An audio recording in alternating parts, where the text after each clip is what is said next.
Thank you for the introduction, and thank you all for the opportunity to speak with you today. My name is Magliozzo, and I'll be presenting on behalf of our capstone, Making Craigville Net Zero by 2050.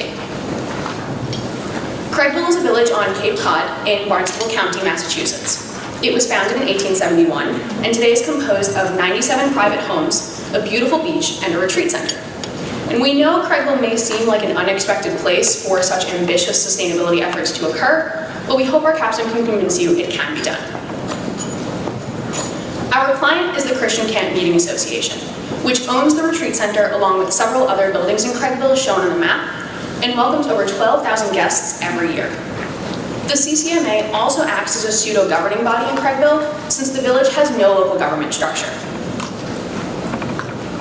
The CCMA stated its net zero goals for the first time in April 2018 through a board resolution committing to use best efforts to become a net zero energy, water, and waste community by 2050. For the CCMA, net zero is defined as net zero greenhouse gas emissions from energy use, protecting their water resources in the face of climate change, and sending zero waste to landfill. Now, these targets are a challenge for Craigville, but the CCMA recognizes they are important for the village to prosper. Prosperity and longevity are really central to Craigville's adage, preserving the past and providing for the future, and directly motivate their net zero goals. The CCMA wants to become more sustainable to attract visitors, increase revenue, and lower operating costs over time, thus ensuring they can serve the next generation of guests. The CCMA also wants to improve the two lakes, Red Lily Pond and Lake Elizabeth, and the marsh that surround Craigville to benefit wildlife and serve as an amenity. Finally, the CCMA is worried about climate change affecting their beachfront and hopes to contribute to mitigation and adaptation measures on Cape Cod. So to support their net zero goals, the CCMA tasked us with making recommendations on net zero practices. We used a common methodology across the three goals and started by collecting data on the current state of energy, water, and waste in Craigville through an analysis of bills, conversations with CCMA members, and a site visit we took to Craigville in February. Next, we benchmarked Craigville against similar buildings and communities to identify opportunities for improvement. Then we composed a list of all the options to move Craigville towards net zero, and coupled these with their financial cost and relevant grants or incentives. We ranked the recommendations to select the set that will allow the CCMA to achieve its net zero goals, and compiled these into a complete net zero report and implementation plan for the CCMA. The first challenge we faced in our capstone was really understanding jurisdictional boundaries within Craigville. We needed to determine the purview of the CCMA's related entities, such as the Beach Association and the existing Red Lily Pond project, to figure out how this would impact our analysis. A second related challenge for us was avoiding scope creep within this capstone. For example, a monitoring plan will be necessary for the CCMA to verify its success, but this was outside of our scope. We focused only on providing the best recommendations we could. Finally, perhaps the most challenging part of our capstone process was ranking the net zero options based on their cost, feasibility, and net zero impact. There will probably be occasions when the CCMA needs to prioritize one net zero goal over another due to their budget constraints. So we wanted to ensure that our final ranking presented all the best options within each of the categories, while also providing a way to compare between them. This took significant effort, but we now have a final list of ranked recommendations for the CCMA across all three net zero goals. So the CCMA's first goal is net zero energy, which has a definition centered on energy reductions and clean energy use. Now, after collecting energy-related data for Craigville, we learned that Craigville's energy use is very seasonal in nature, which is consistent with it being a beach destination and a summer destination. For example, the Beach Association building is closed for most of the year, but costs thousands of dollars in utility bills each summer.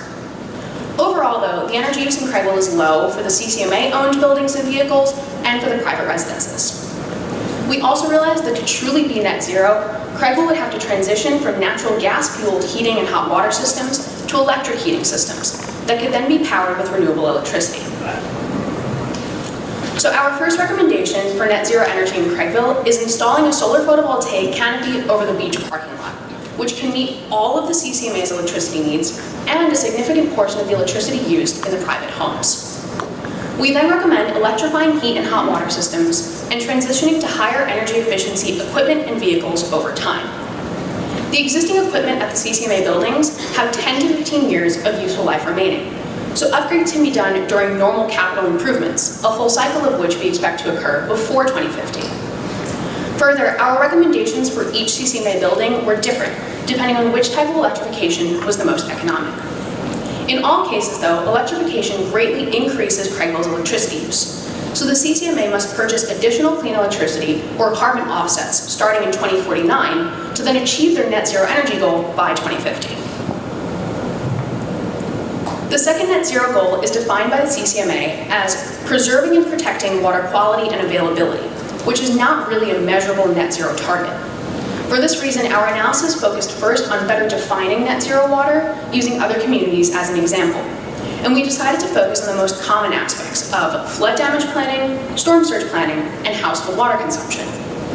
Regarding flooding, we found that much of Craigville is in a flood zone and susceptible to sea level rise, which can affect infrastructure and drinking water availability. When considering household water consumption, we noticed that Craigville is not consuming an exceptional amount of water, and we learned that 17 of Craigville's 97 residential homes are already on a cluster septic system, which is good because it prevents their waste from entering the Red Lily Pond ecosystem that is already suffering from invasive species and other pollutants. Given our findings and the options we assessed for Craigville's water use, we recommend planting native plant buffers that will allow the wetlands to absorb seawater rise and prevent the growth of invasive species, as well as oyster farming filtration to combat the negative effects of stormwater runoff within the area's aquifer. Due to the risk to drinking water supplies, an additional set of recommendations focus on conserving water by replacing appliances, toilets, and faucets with low-flow alternatives. These recommendations will allow Craigville to preserve its water and achieve long-term water sustainability. The CCMA's third goal is net zero waste, defined as sending zero waste to landfill, and this started with analyzing their current waste streams. We were unable to complete a waste audit in the limited time we had in Craigville, so we chose to use average waste composition for a high-income country as a proxy. There is a significant amount of recyclable material in Craigville's waste streams, but we found that due to regulatory constraints at the local Barnstable transfer station, the CCMA is actually prevented from recycling and has high waste hauling costs.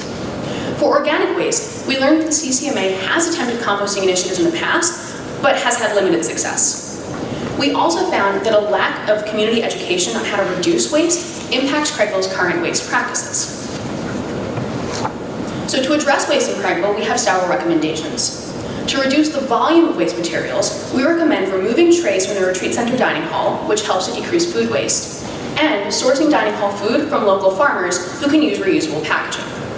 We also recommend selling Craigville logoed reusable water bottles alongside water bottle refilling stations. To then process Craigville's waste, we recommend a proper composting system in a new location near the retreat center, and that the CCMA work with a private business to fulfill their recycling needs. While implementing these new waste practices, we also recommend the CCMA educate its residents and visitors on proper waste sorting to help them achieve their net zero waste goals. Our recommendations to Craigville and the CCMA are numerous and span 31 years from now until 2050. The best available technology, the size of Craigville's population or number of visitors, and the type of buildings in Craigville may change in that time. So we expect the CCMA to reassess our recommendations every 3 years. We also recognize that some of the recommendations in our report are particularly daunting, so the CCMA can use our implementation plan to prioritize between recommendations, to contact contractors for work estimates, to apply to the relevant grants we've identified, and for future budget planning.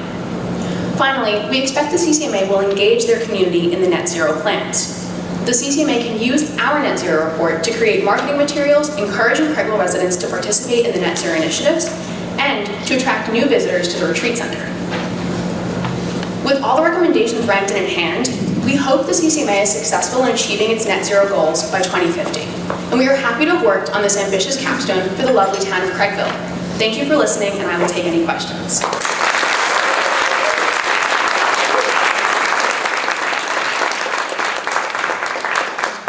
Okay, questions for Julia, please. Following that enthusiastic applause. Thank you. Hi, thank you again for the presentation.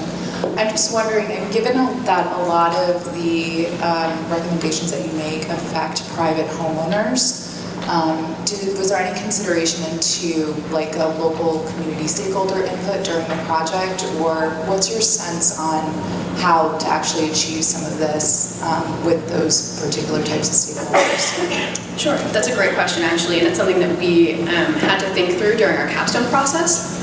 So I guess the first answer is really that many of our recommendations are divided in their impacts. So we say what happens if the CCMA does this in their buildings, and then what happens if you succeed in having the private residences implement some of these. And then the second part of that is that we did recommend to the CCMA to engage their residents in these plans, and they actually, fortunately enough, invited us back to Craigville sometime this summer when they have the peak number of people there to maybe attend one of their community meetings or board meetings to bring this forward to their residents and hope that we get good feedback from them. Other questions for Julia?